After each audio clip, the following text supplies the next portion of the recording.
ہم نے قربانیاں دے کر ہمارے بزرگوں نے ملک کو آزاد کرایا ہے۔ ملک کو آزاد کرانے کے بعد ملک کا دستور بنایا گیا۔ کوئی یہ سمجھتا ہے اگر کہ ملک کا دستور بغیر مسلمانوں کو ساتھ لیے ہوئے صرف ہندوؤں نے دستور بنایا ہے تو وہ بسم اللہ کے گنبد میں رہتا ہے، اسے دنیا کا کچھ پتہ نہیں ہے۔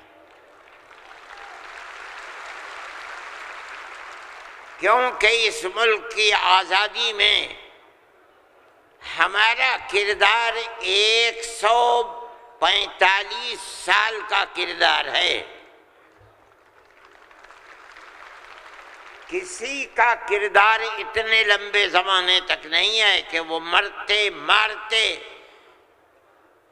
پھانسی کے پھندوں کے اوپر لٹکتے اپنی گردنوں کو کٹواتے ہوئے 145 سال تک اس ملک کے اندر ہم نے کام کیا ہے۔ 1803 سے لے کر 1947 تک اگر کوئی مائی کا لال ہے، دودھ پیا ہے تو آ کر کے کہے کہ اس کا کردار 145 سال کا کردار ہے۔ جمعیت علماء کہتی ہے یہ علماء کا کردار ہے۔ یہ کردار پیار و محبت کے ساتھ تھا، غریبان پکڑ کر یہ کردار نہیں تھا۔ ایک دوسرے کے درد میں اور سکھ میں ہر چیز کے اندر شریک تھا۔ یہ ہمارا کردار تھا۔ ہم نے اس طرح سے اس ملک کو آزاد کرایا، کوئی نہیں تھا آزادی کی آواز اٹھانے والا۔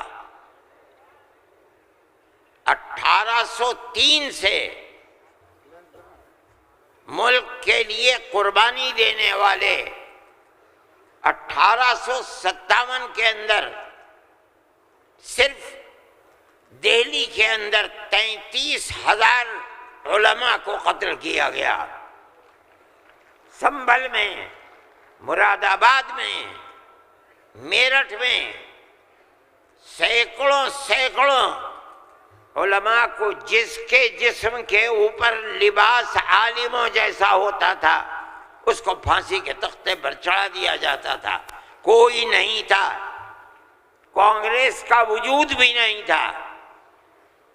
کانگریس تو بنی ہے 1883 میں اور 1885 میں اس کا پہلا اجلاس ہوا ہے، جبکہ 1803 سے حضرت شاہ عبدالعزیز صاحب نے اعلان کر دیا تھا کہ ہمارا ملک مسلمانوں کا یا ہندوؤں کا ملک نہیں ہے، نہیں رہا، یہ انگریزوں کا ملک ہو گیا، ہم غلام بن گئے۔ اب غلامی کی زنجیروں کا توڑنا اور جہاد کرنا ہر ایک کا فرض ہے، اور اس کے بعد جہاد پر لگ گئے۔ کوئی مائی کا لال نہیں تھا جو انگریز کی اس طاقت کے مقابلے میں کھڑے ہو کر غلامی کی زنجیروں کو توڑنے کے لیے اپنی زبان کو کھول سکے۔ اس اعلان کے تقریباً 80-82 سال کے بعد کانگریس بنی، اور کانگریس کا جو مقصد تھا، جو آج بھی کتابوں میں موجود ہے، وہ ملک کی آزادی نہیں تھا۔ مقصد تھا کہ جو دو جہاد ہوئے ہیں 1832 اور 1857 میں، اس کی وجہ سے جو ملکہ برطانیہ اور ہندوستان کے بسنے والوں کے درمیان دوری ہو گئی ہے، اس دوری کو دور کیا جائے اور حالات کو صحیح کیا جائے۔ علماء کا یہ نظریہ نہیں تھا۔ علماء کہتے تھے ملک غلام ہو گیا، غلامی کی زنجیروں کو توڑو، انگریز کو بھگاؤ، ملک کو آزاد کراؤ۔ یہ تو حالات تھے جس کے اندر مسلمان داخل ہوئے کانگریس میں، موجود ہیں۔ ایک شخص نے حضرت گنگوئی رحمت اللہ علیہ، جو ہمارے بزرگ ہیں، دارالعلوم کو کی بنیاد رکھنے والے ہیں، سن 1857 کے اندر جیل میں بند ہو گئے تھے۔ یہ سمجھتے تھے کہ قتل کر دیا جائے گا بغاوت کے الزام میں، لیکن چھوٹ گئے۔ ان سے پوچھا کہ ایک جماعت بنی ہے جس کے بنیادی کردار ہندو بنا رہے ہیں، کیا مسلمانوں کے لیے اس میں شریک ہونا جائز ہے؟ حضرت نے فتویٰ دیا، جس طرح ایک ہندو اور ایک مسلمان کاروبار اور بزنس میں شریک ہو سکتا ہے، تو اسی طرح کانگریس کے ساتھ مسلمان شریک ہو سکتا ہے، بشرطے کہ اپنے دین کا نقصان نہ ہو۔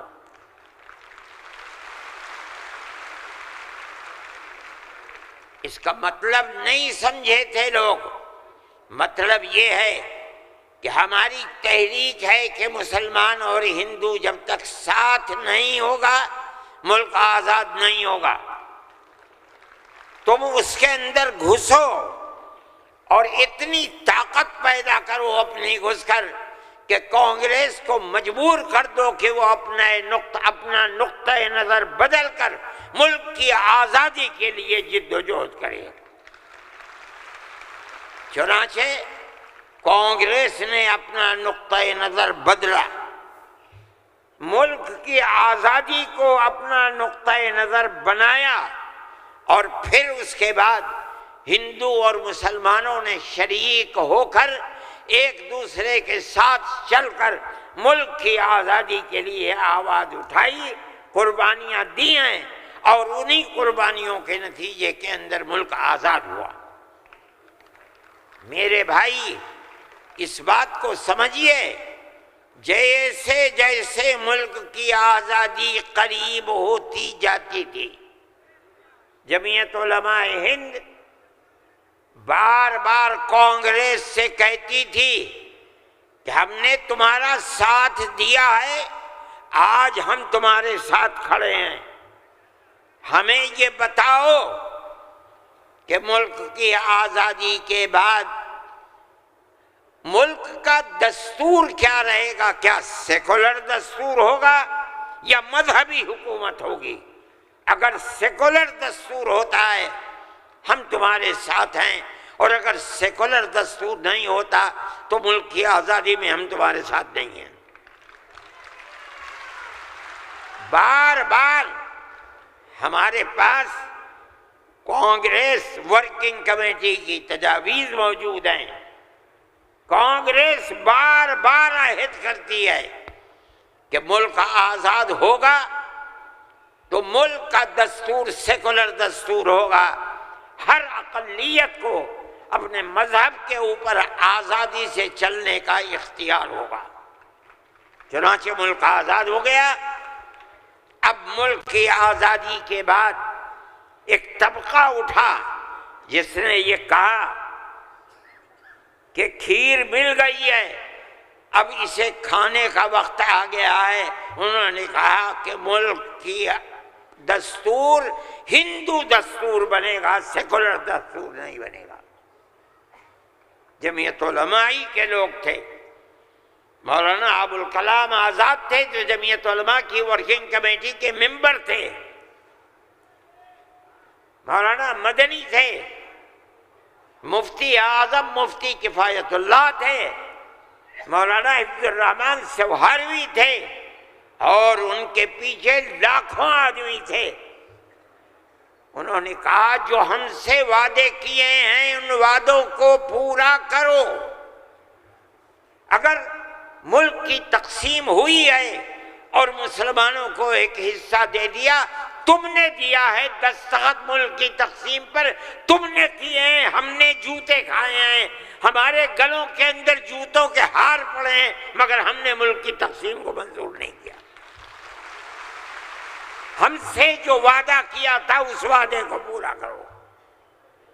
جو دستور کے اندر دفعات ہیں کہ ہر اقلیت کو اپنے مذہب پر چلنے کا حق ہے، یہ دفعات جمعیت علماء کی دی ہوئی دفعات ہیں، مولانا ابوالکلام آزاد کی دی ہوئی دفعات ہیں، مولانا مدنی کی دی ہوئی دفعات ہیں، مفتی کفایت اللہ کی رکھی ہوئی دفعات ہیں، جن دفعات کی بنیاد پر ہر اقلیت ملک کے اندر ملک وہ حصہ سمجھتی ہے جو حصہ کوئی اکثریت کا فرض سمجھتا ہے۔